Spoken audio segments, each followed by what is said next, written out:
శ్రీనివాస్ గౌడ్ గారు.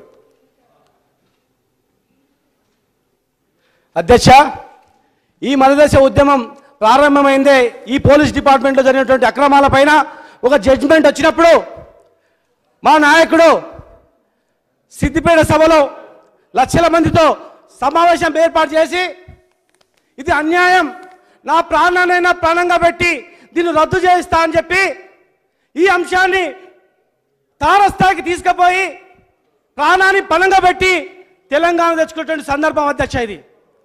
మరి ఈ సందర్భంలో ఈ పోలీస్ డిపార్ట్మెంట్లో జరిగిన అక్రమాల పైన పూర్తిగా మనం చర్చించాల్సిన అవసరం ఉంది అధ్యక్ష.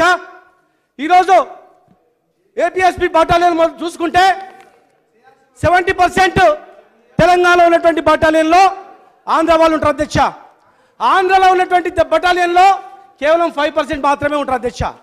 కనుక తక్షణమే దీన్ని సరిచేయాల్సిన అవసరం ఉంది, ఇలా రిలీవ్ చేసి పంపాల్సిన అవసరం ఉంది అధ్యక్ష. సివిల్ అధ్యక్ష, ఓకే అధ్యక్ష. అధ్యక్ష, సివిల్ పోలీస్ డిపార్ట్మెంట్లో అధ్యక్ష దాదాపు 6 సార్లు రిక్రూట్మెంట్ జరిగింది అధ్యక్ష.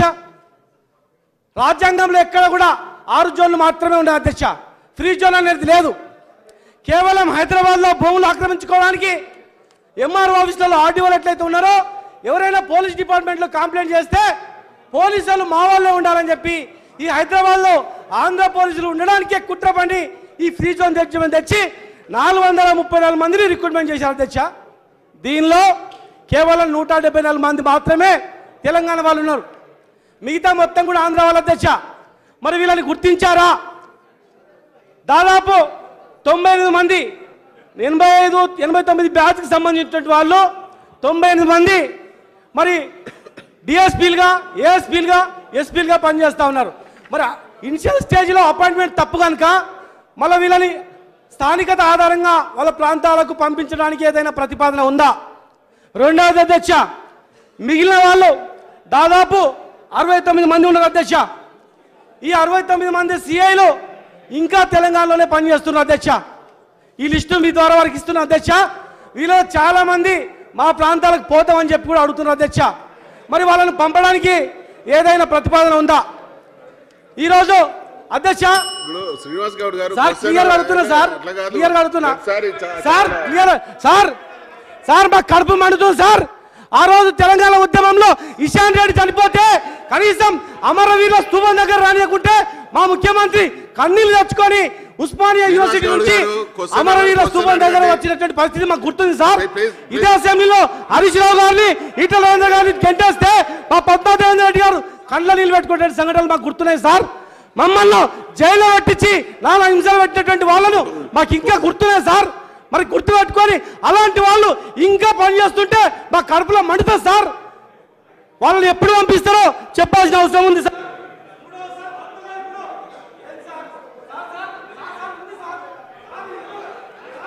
మినిస్టర్ గారు ఒక్క నిమిషం, చాలా ఇంపార్టెంట్ సార్. పనిచేస్తున్నాడు కదా క్వశ్చన్ సార్. ఇప్పుడు కొత్తగా ఇంకోటి సార్ 26 మంది సార్. ఇప్పటికే దాదాపు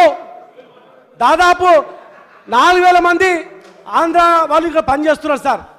కొత్తగా ఇప్పుడు కమల్నాథన్ కమిటీ 40-58 రోషియాలో అలాట్మెంట్ చేసిన తర్వాత 42%లో కూడా తెలంగాణ వాళ్ళు తక్కువ ఉండరని చెప్పి దాదాపు 26 మందిని డిఎస్పీలను ఇక్కడ తెలంగాణకు పంపడానికి లిస్టు సిద్ధం చేసి పంపించారు సార్. ఇది టెంటేటివ్ లిస్ట్, దీన్ని ఖచ్చితంగా అడ్డుకోవాలి సార్.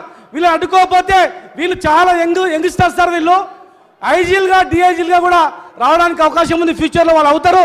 రేపు చాలా ప్రమాదం సార్. ఈ పోలీసులు, ఆంధ్ర పోలీసులు మా పైన దౌర్జన్యాలు చేసి ఆ రోజు మా కళ్ళ ముందరనే ఎంతోమంది విద్యార్థులను కొట్టి ఉస్మానియా యూనివర్సిటీలో కొట్టి మా పైన ఏసీబీ విజిలెన్స్ లాంటి కేసులన్నీ కూడా తెలంగాణ ఉద్యమకారుల పైన వేసి మమ్మల్ని జైలు పట్టించిన వాళ్ళు ఇంకా ఉన్నారు కనుక వాళ్ళని అడ్డుకోవాల్సిన. అధ్యక్ష, మా శ్రీనివాస్ గౌడ్ గారికి ఆవేశం ఎక్కువ. శ్రీనివాస్ గౌడ్ గారికి ఆయన కన్నా ఎక్కువ ఆవేశం నాకు కూడా ఉంటుంది. కానీ ఆయన క్వశ్చన్ వేసింది వేరు, మాట్లాడేది వేరు. సమాధానం ఎట్లా చెప్తారు? మీరు క్వశ్చన్ వేసింది పోలీస్ శాఖలో కానిస్టేబుల్ నుండి కమాండెంట్ వరకు అన్ని క్రెడిట్లలో 3000 మంది ఆంధ్ర స్థానిక ఉద్యోగులు ఆంధ్రప్రదేశ్ రాష్ట్రానికి కేటాయించిన విషయం వాస్తవేనా? ఇది మరి కమాండెంట్ గురించి మీరు అడిగి సివిల్ పోలీసుకు ఎస్పీలు డిఎస్పీలకు ఇవన్నీ అడిగితే సమాధానం ఎట్లా చెప్పగలుగుతాం అధ్యక్ష? అసలు విషయం రాష్ట్ర పునర్విభజన తర్వాత ఉమ్మడి రాష్ట్రంలో స్పెషల్ పోలీస్ బెటాలియన్లలో కానిస్టేబుల్ నుండి కమాండర్ స్థాయి ఆంధ్రప్రదేశ్ చెందిన మొత్తం 10,315 మంది కమల్నాథ్ కమిటీ ద్వారా ఆంధ్రప్రదేశ్ కేటాయించబడ్డారు. వీరిలో 7,437 మంది ప్రస్తుత ఆంధ్రప్రదేశ్ బెటాలియన్లో పనిచేస్తున్నారు. మిగిలిన 2,878 మంది తెలంగాణలో పనిచేస్తున్నారు.